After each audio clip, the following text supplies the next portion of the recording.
gye buvuddeko mwami Kyagulanyi Ssentamu Bobi Wine yagenda maaso n'okuba ng'atukolera akatambi ng'atutegeeza nti tunaagenda okuba nga tukeekaanya ajja kuba ayabulidde eggwanga erya Uganda. His Excellency Bobi Wine agamba mukadde we twagenda maaso n'okuba nga twekenneenya akatambi ke yalikoodinga eggwanga erya Uganda ajja kuba alitebuse ng'ayolekedde mu mawanga gannaggwano. Ekigambo kino kyagenda maaso n'okuba nga kisula bapropagandist abamu wano mu ggwanga erya Uganda ne batandika okuba nga babitebya wa tekisoboka. Anaayitawa abasajja abasirikale abakwata mmundu nga bangi nnyo ku nguudo z'ekibuga Kampala n'okwetoola ebitundu eby'enjawulo. Yabaffe mwami Kyagulanyi Ssentamu Bobi Wine ono takosa passport ya ggwanga lino Uganda. N'omukyala amanyiddwa nga General Naraiso yavaayo n'agamba mwami Kyagulanyi Ssentamu bwe tuba tumwetaaze tusobola okuba nga tumufuna kubanga gavumenti ng'ekwetaaze ng'ate okosa emikutu gye mukwanira wala toyinza kugamba nti eyinza okulemererwa okuzuula omuntu afaananako ng'ono. Kakati ampuliza mukwano gwange olunaku olwaleero emikutu gye mukwanira wala social media egenze maaso n'okuba ng'ekwata omuliro. Ampuliza mukwano gwange abaana abakkiririza mu nsonga y'okukyusa obukulembeze wano mu ggwanga erya Uganda oba abakkiririza mu ndowooza ya His Excellency the President People's Choice. Ampuliriza mukwano gwange bano bagenze maaso n'okuba nga bajjaguza badigida kubanga omukulembeze gwe bakkiririzaamu ono asobodde okuba ng'atuuka butereevu nnyo wali mu mawanga og'omubunaayira. Mu statement His Excellency Bobi Wine gyagenze maaso n'okuba ng'akola efulumidde ku mikutu gye mukwanira wala. Ono agambye waali alisted era atandise okuba ng'akwasaganya international engagement meetings wali ku Capitol Building mu kibuga ekikulu ekya America ekimanyiddwa nga Washington DC. Ampuliriza mukwano gwange wano waali tewabeerawo bakaceere, wano waali tewabeerawo balumonde, bamaama yingiya pole. Simanyi mukwano gwange oba bwenjogera bwentyo waliwo bekikosa naye nga ago ge mazima. Bingi ebigeze maaso n'okuba nga birabwako era bingi ebyogeddwa bye tugenda okuba nga tukutunuuliza mu mboozi eno wamma butereevu osobole okuba ng'oyongera okugitegeerera ddala. Bwe tufaako nate oluuyi eyo olunaku olwaleero omukyala Deputy President omusigire wano mu ggwanga erya Uganda yatulekebwa omukulembeze w'abantu His Excellency Robert Kyagulanyi Ssentamu. Mujjukire nti omukyalo ono abadde mu buwambe mu mangu ddala nga yakayimbulwa n'aweebwa obuvunaanyizibwa obw'okukwasaganya emirimu gy'ekibiina ki National Unity Platform whereby nti omukulembeze His Excellency Bobi Wine waatali ono yaliwo nga acting president. Kakati olunaku olwaleero ono ageze maaso n'okuba ng'atuuza press conference y'abannamawulire wali ku kitebe ekikulu ekisangibwa Makerere Kavule. Bw'atyo n'agenda maaso n'okuba ng'atottola nsonga ku nsonga n'ebimu ku ebyo ebyamutuusibwako ab'ebyokwerinda omwali n'okumujwetekako emisango gy'okutta abantu basatu. Ampuliza mukwano gwange emboozi eno nkusaba tuula kkalira newankubadde yennyamiza etiisa naye ate gwe mulimu gwaffe okutuusaako ebintu ebiringa bino oba oliawo kikuwa endowooza n'okumanya nti bangi bali mu makomera naye nga tebalina misango gya naggomola gye bassa. Byonna tugenda kuba nga tubikutuusaako mu ngeri y'emu. Ono abadde ne deputy munne amanyiddwa nga Mama Jole Katumushabe naye ageze maaso n'okuba nga atottola ebyagwa ku sayidi ye. Nabyo tugenda kuba nga tubikutuusaako mukwano gwaffe butereevu osobole okuba ng'oyongera twongera okumanyira ddala emboozi nga bwegenda okutambulamu mu g'olunaku olwaleero n'ensonga ezo nga tuzitadde ku mabbali munnayuganda atuwuliriza ngenda kusooka nkusaba onzikirize nsooka okubanga mbabuuzaako nti musibye mutya mikwano gyange bannayuganda yonna gye musinzira okubanga mutugoberera abali mu mawanga gannaggwano nga USA wali mu Los Angeles California abali e Switzerland yako katusubire nti obulamu butambulira ddala malidadi sana baganda baffe abali mu United Kingdom gye baleko gyonna gye mugenda maaso n'okubanga mukwasaganya ate era mu ngeri yemu n'entwala n'omukisa guno okubanga ntumirako baganda baffe bannyinaze abooluganda abakoowu n'emikwano mwenna bwe mwayolekera wali mu kyondo ky'omubuwarabu nga mwalemererwa okusobola okubanga mufuna obuddamu wakati mu mmundu egenda maaso n'okubanga esekebboka mu sayidi zeeyo njagala obategeeza ffe nga bannansi ffe nga bannayuganda bannammwe tugenda maaso n'okubanga tubasabira musobole okubanga mudda okwabwe ku butaka musinkane famire zammwe ate era mutuukirize ebiruubirirwa ebyabatwala esayidi zeeyo nga muli balamu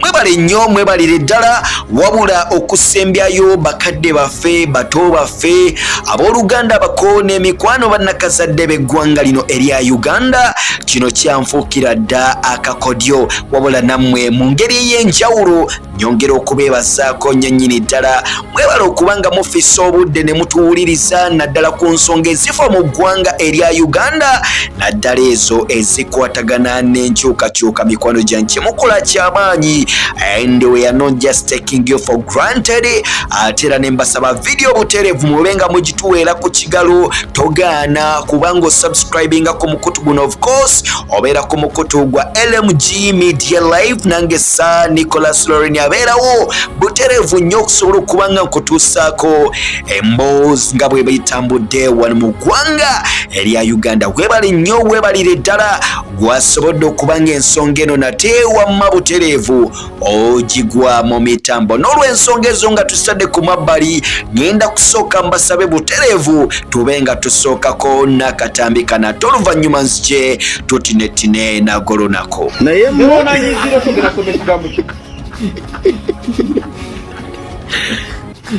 ndibabya namwanya ali basonyiwa waddanga mukuzanya sawa zino kati tuli ku final exam kugamba soma kino ekigambo bakutikire oli kunyiziira soma ekigambo kino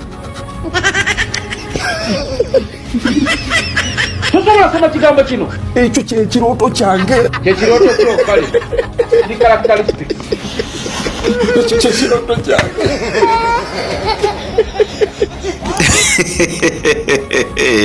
naye baana mmwe oba lwaki temwewummuzaako musajja wattu ayaziirana afeesa akabira miliyoni 06 ze yawa ekibiina kya NUP awatali bujulizi ne bazirya obwemage ampaliza mukwano gwange omwana agamba ssaawa yabyanjigiriza teri byotugamba twali tusomesa nga gwe oli mu kulya mberenge soma ekigambo kino naye baana mmwe oba ani ali basonyiwa nze simanyi mpozi gye buvuddeko omukulu amanyiddwa nga Honorable Rutamagusi Peter yatutegeeza nti ono propaganda miliyoni 600 kikwetagisa kubanga ositula kisawo era ono omwami tazikwatangako wadde n'akamu akeddagala kale nno mukwano gwange sijja kubanga ndwayo omwana agambye essaawa ya kibooko ya bukyafu simanyi gwa oyogerawo ki but anyway ensonga ezo nga zitadde ku mabbali waliwo akatambi kenjagadde okubanga ngabanako naawe mukwano gwange munnauganda munna struggle akabamu ku bavubuka abavuddeyo ne balaga solidarity eri abaana bannankyukakyuka abakwatibwa regime ekulemberwamu General Yoweri Kaguta Museveni wabula nga abaana bano bavundira mu makomera bavunaanibwa emisango egitaliiko mutwe n'amagulu wabula nga mpaawo adduukirira mpaawo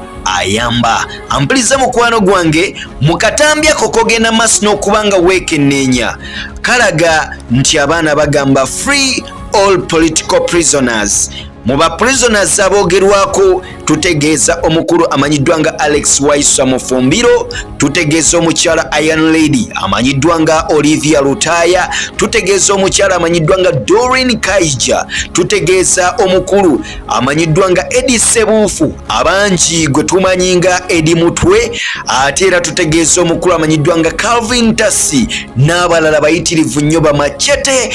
Bano bamaze akabanga nga tebalabwako. Kakati ampuliza mukwano gwange, abaana bano bagamba mukulu generali tukimanyi nti bino byonna byekuusibwa ku nsonga za byabufuzi, naye abaana bano boggalira balina famire zaabwe.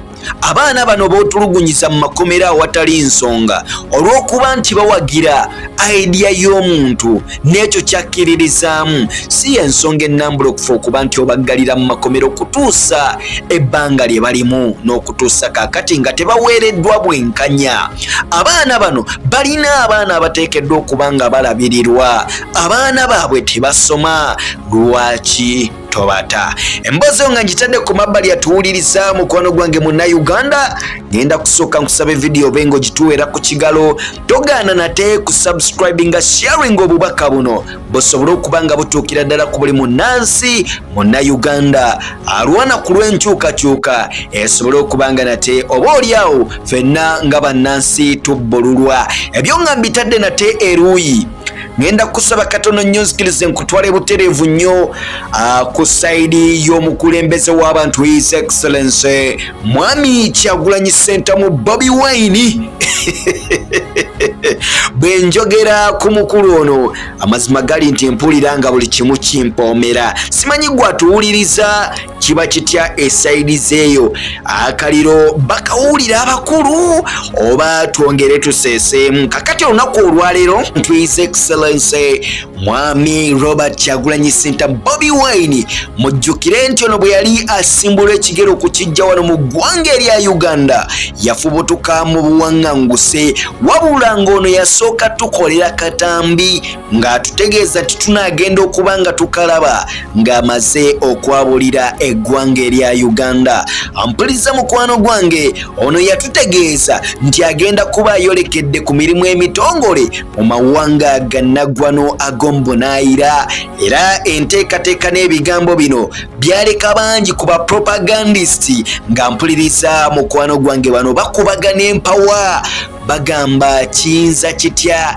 tekisoboka okubanga omukulu ono agenda kufulumamu eggwanga yayinza kuyitawa nga security efuuse security, abasajja bamukwata mundu nga babunye ku nguudo z'ekibuga Kampala ne ku mirwano saako ne mu bitundu ebirala eby'enjawulo. Bano baali bagamba ayinza kuyitawa. Kakati ampuliriza nate Munnayuganda wanintabwe weeva mu g'olunaku olwaleero His Excellency Bobi Wine nga bwe yatutegeeza mukadde nga katuuse ajja kusobola okuba nga avaayo yeeweeyo eri ab'ebyokwerinda, era mu ngeri y'emu ne mu ntambula ye yatutegeeza nti akadde bwe kanaaba katuuse ajja kuvaayo atutegeeze ali luddawa era na biki byagenda mu maaso n'okuba nga akwasaganya naddala ku nsonga za struggle. Ampuliriza olunaku lubadde lwaleero emikutu gye mukwanira wala internet oba gy'oyinza okuyita social media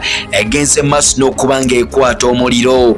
Abaana abakkiririza mu birowoozo n'enteekateeka za His Excellency Robert Kyagulanyi Ssentamu Bobi Wine batandise okuba nga basagambiza nnyuma nga jjanzi, batandise okuba nga babinuka amasejjere nanti bukyanga luba lwa mmindi kyoyagaliza embazzi Kibuyaga asudde oluvannyuma lw'omukulembeze w'abantu His Excellency Bobi Wine okuvaayo ne statement egamba nti waali ateredde entende atudde bubya, era bw'atyo atandise okuba nga akwasaganya ono kyayise international engagement meetings wali mu Capitol Building. Ampuliriza mukwano gwange mu kibuga ekikulu ekimanyiddwa nga Washington DC.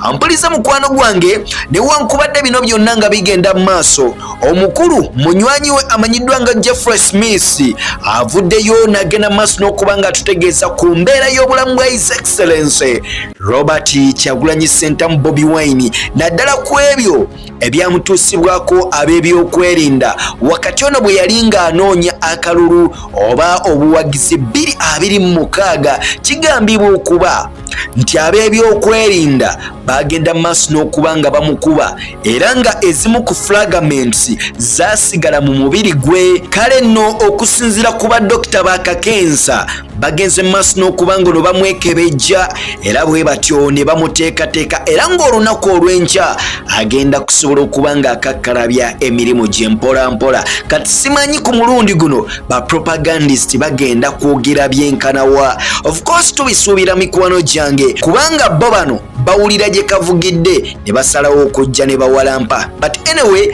ffe tujja kuba ogenda maaso n'okuba nga tukutuusako buli kimu nga bwe kiba kigenze maaso n'okuba nga kitambula esaize. But so far emboozi bwetyo bwekyayimiridde eri omukulembeze w'abantu His Excellency Bobi Wine nga Esanyu jereere abaana ku mikutu gyemukwanira wala intaneti batansa okubanga obumesagi shares ziringa shares.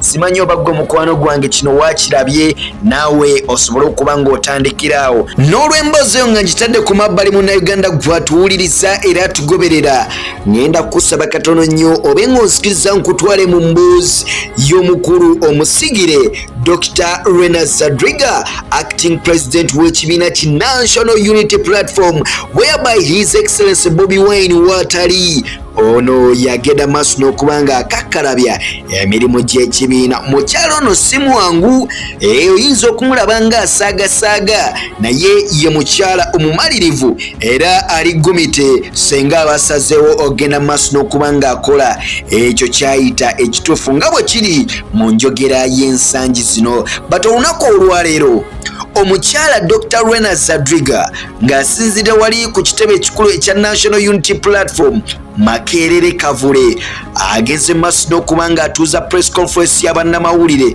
ye ne deputy president munne amanyiddwa nga Mama Jole Katumushabe era bwe batyo ne bagenda maaso n'okuba nga batotola emboozi ey'ebyo ebyamutuusibwako. Bwe muba mujjukira nti omukyalo ono kajje ayimbulwe ab'ebyokwerinda yali yabuzibwawo kakati olunaku olwaleero ono agenze maaso n'okuba nga atunyumiza emboozi wakati mu buwambe ne bwe yali ng'awambibwa biki ebyamutuusibwako bano batuuke ne kussa erimusibako oba okwagala okumussaako omusango omujweteke ogw'okutta bannansi abawerera ddala omuwendo gw'abantu 3. naye gwe omanyi kyekitegeeza okutta?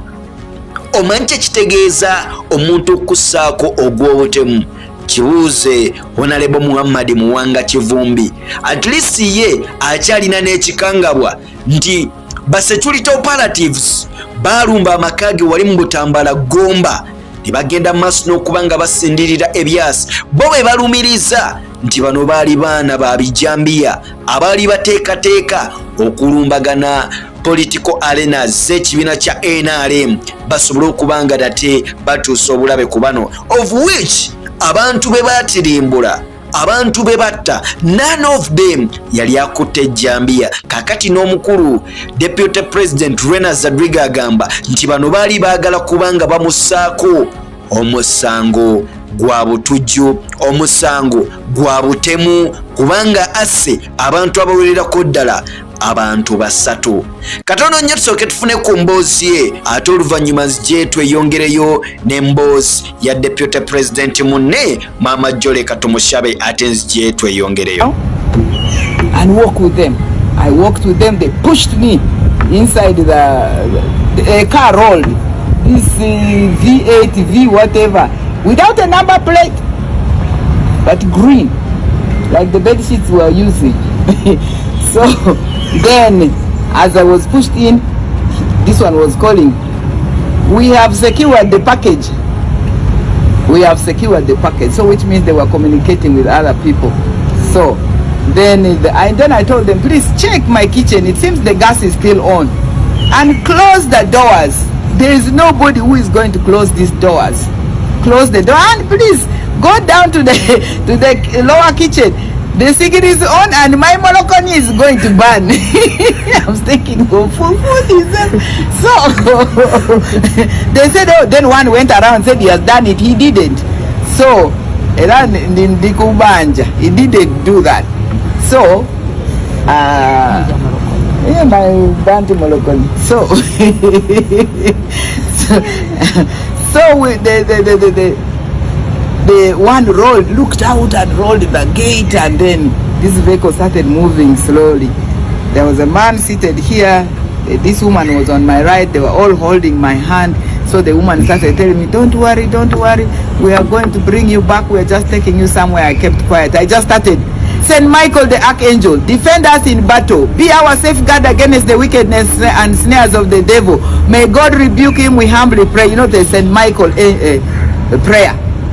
And then immediately I started, after that, the Angelus, the angel of the Lord declared unto Mary. Then after that I started the divine mercy. So the vehicle is rolling. Yeah, me, I'm in prayers.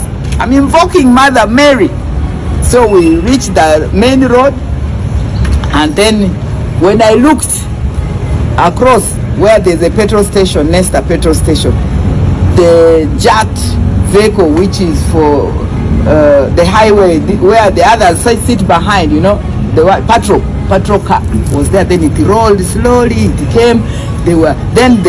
Somebody came and opened the boot and put in some gadgets.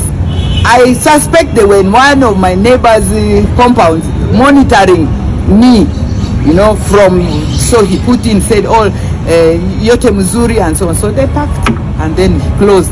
As soon as he closed it, the vehicle started, the patrol car started moving, and then I said, Lina, so you are actually this important?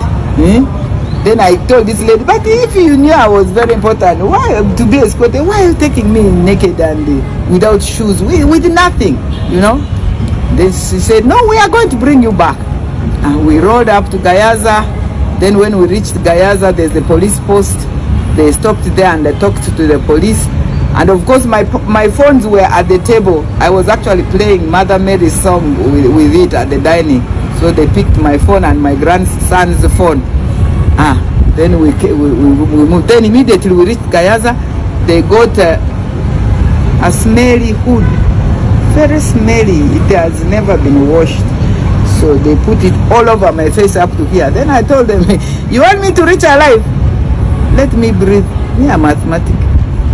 So immediately this girl moved and put it here. But this guy was restless. So he got my hand and then sat on my hand. He sat on my hands. Then this girl was playing. I had very nice nails that day. I had done it very nice. So she was playing with it and, you know, calming me down and stuff. But me, I was in prayers. Then they started, do you know that you have just killed 3 people? I said, yeah, you have got me home naked, alone. I don't know how I can end up killing 3 people. Let's try to be objective. Even if they have trumped up things you want against me, why do you want to overthrow the government and stuff? So I continued with my prayers. Then we reached somewhere, they stopped. Then I told the girl, you interrupted me when I was going to the toilet, so allow me go and susu. As an old woman, I cannot hold urine, you know. So she said that's okay. She led me out, still blindfolded, I think, by the roadside, and I susued, and then I asked for toilet paper. They gave me wipes. I wiped, and I was put back in the car. And then somebody came. Then we drove. Somebody came where the vehicle stopped. I was still blindfolded, and asked me why I don't want to work with Museveni and Muhoozi. I kept quiet. Bwetuvaako nate mu mboozi ya Deputy President oba Acting President omukyala Rena Zadriga ampuliriza mukwano gwange nyongera okwebazaako nnyo nnyini ddala yonna gye musinzira okubanga mutugoberera baganda baffe abawangalira mu nsi zinnaggwano nga America, Los Angeles, California, abali mu Switzerland, abali e Canada, mugyebaleko gyonna gye mugenda maaso n'okubanga mukakkalabya nakoowa era ne mufisa kadde ne mutuwuliriza olw'empeereza zetugenda maaso n'okuba nga tubatuusaako. Mwebale nnyo mwebalire ddala mmwe abasinga mu kintu kino wabula nga si mmwe mwekka. Nyongera n'okwebaza baganda baffe abawangalira mu kyondo ky'omubuwarabu abali e Qatar, abali e Kuwait, Saudi Arabia, Oman, mu Dubai awo nammwe kyemukola makula ddala. Ne nyongera n'okusiima mikono gyaffe bassekinnoomu wano mu ggwanga erya Uganda mu disitulikiti ez'enjawulo, bamaama bataata abooluganda bakujja ne basenga bambi ate mmwe kyemukola makula ddala mu nsi eno enzibu ddala eya nnyaffe Uganda ng'akadde buli mbeera efuuka olukokobe wabula ne mwefiiriza ne mutwala obudde bwammwe okwagala okumanya ku biki ebifa ku nsonga ya struggle. Nammwe kyemukola maanyi, kyemukola makula ddala. Ebyo nga mbitadde ku mabbali, ngenda kusooka nkusabe onzikirize video bengo yongero gituweera ku kigalo togaana kusubscribinga mukwano gwange munywanyi wange tusobole okuba nga twongera okubunyisa enjiri eno yanjukakyuka. Of course ekyo kimanyi siteekeddwa kubanga nkujjukiza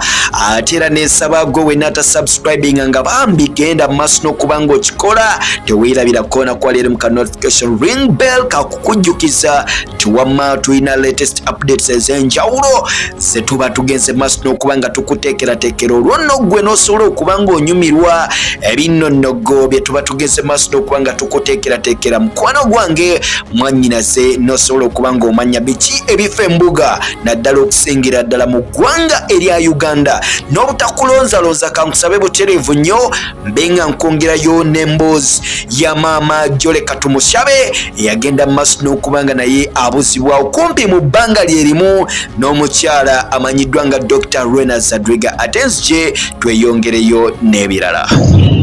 The biggest question that I have been asked, like I said, it wasn't really a meaningful interview, was why are you bringing Nup to the West?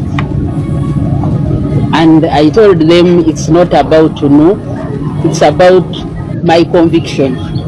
I feel Uganda deserves better, and it wouldn't really deter me whether it would be North, whether it's Uganda, but I'm assigned to the West, and that's where I perform from. So my bringing Nup to the West is not about Nup itself, but it's about better service delivery, and we need to give the masses the info that they require. Okay, ampuliriza mukwano gwange Munnayuganda sofa ebyo byebiva eri ba Deputy President b'ekibiina ki National Unity Platform bano nga bagenda maaso n'okuba nga balojja emboozi y'obuwambe n'ebimu ku ebyo ebyabatuusibwako nga bawambiddwa. N'olw'emboozi nga tukitadde ku mabbali mukwano gwange gwe atuwuliriza era atugoberera, njagala okwongera okuba nga nkutegeeza nti gye buvuddeko oluvannyuma lwa mwami Kyagulanyi Ssentamu Bobi Wine okwabulira eggwanga Uganda olw'abagambibwa okubeera nti ba security operatives ono baali bamutaddeko eryanya eritenkanika nga bamufeffetta kumpi buli kanyomero nga bamwetaaga eby'ekitalo. Kakati ampuliza mukwano gwange kino kyasitula bangi ku propagandist nga bagamba tekisoboka. Lwaki mwami Kyagulanyi Ssentamu Bobi Wine atuuka kussa eridduka struggle n'ayolekera mu mawanga ga naggwano? Kakati ampuliza mukwano gwange wakati ng'ebigambo bino bigenda mu maaso waliwo omu ku bakakensa abamu ku baganda baffe avuddeyo n'ayanukula ba propagandist bano bw'abategeezezza nti kino kye muyita okubanga kudduka struggle. This is not running out of the country. Kino kitegeeza running for survival kubanga omuntu gwadduka. His Excellency Bobi Wine omuntu gwadduka oli sniper sharpshooter. Teweerabira nti n'ekimuyigisa si kwagala kubanga amuweeweeta oba amusiisiriza kazigo wabula amuwenja kwagala kumujja mu budde, amunoonya kwagala kubanga amutta.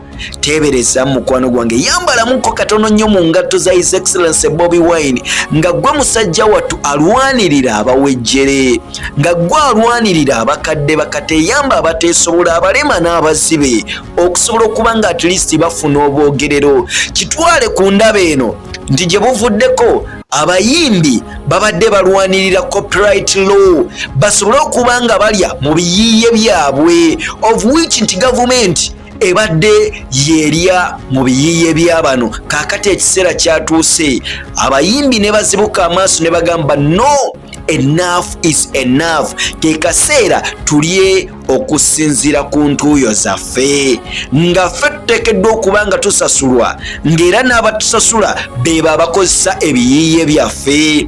Kakati mukwano gwange bwe kiri ne ku sayidi y'omukulembeze w'abantu alwanirira bannansi, alwanirira omuntu wa bulijjo, omulema, omuzibe, omulwadde, oyo ateeberezebwa okuba nti ali mu ddwaliro wabula nga tasuubira kufuna ddagala kabuba obujjanjabi, ate era n'atakoma ku sseeryo alwanirira enkulaakulana mu ggwanga erya Uganda. Kakati ampuliriza mukwano gwange, weeteeke mu kigere kye nga gwe gwe bayigga tolina musango wabula ku lw'obulungi bw'oyagaliza abantu, ku lw'obulungi n'obulumi bw'olina eri ensi yo. Omusajja n'asituka n'agamba nti omanyi gundi gwe nkwetaaga, sikwagaza kirala wabula nkwagaza nsonda nnya, nkwetaaga. Oyinza otya okuvayo n'onneesimbamu mbu olwanirira muntu wa bulijjo? Kakati ampuliriza mukwano gwange, omukulu ono agamba His Excellency Bobi Wine kye yakola kuno tekwali kudduka just a mere run, kuno kwali kubanga adduka for survival. Olw'omusajja agambibwa okubeera nti mweteefuteefu okuggyawo obulamu bwe. Moreover, ono alina n'authority egamba nti yasobola okuggyawo obulamu bw'omuntu omulala awatali questioninga nti munnanga ani akuwadde olukusa okusaanyawo so and so. Kala mpuliza mukwano gwange, ebigambo bino abyogezza buvumu omukulu ono, ate nga mumalirivu era nga ye muntu alaga nti amanyi kyayagala. Big up my friend, ebigambo bino bikulu nnyo, ngenda kusaba biwe obudde obifumintirizeeko era omanye nti wano eggwanga wetulaga ate era ffenna twetaaga okubeera obumu bwe tuba twagala enkyukakyuka. Mbebazaako nyennyini ddala mikono gyaffe mwenna abatambudde nange mukutu gubadde gwa LMG Media Live. Of course abeera Sir Nicholas Roni agenda maaso n'okubanga kutuusaako ebifa mu ggwanga erya Uganda, naddala okusingira ddala ensonga ezikwatagana n'enkyukakyuka. Mwebale nnyo, mwebalire ddala, sinza kubanga nsukako wano mbalekedde akatambyako abankumira atakumira mpeera ku lwa Katonda n'ensi yattu Uganda. Mbagala nnyo mikwano gyange. Peace and $10 million. Before you believe the propaganda, learn the difference between a coward and a commander. Reality check. You don't call it running away when a man is escaping a sniper. You call it survival. A dead leader cannot lead.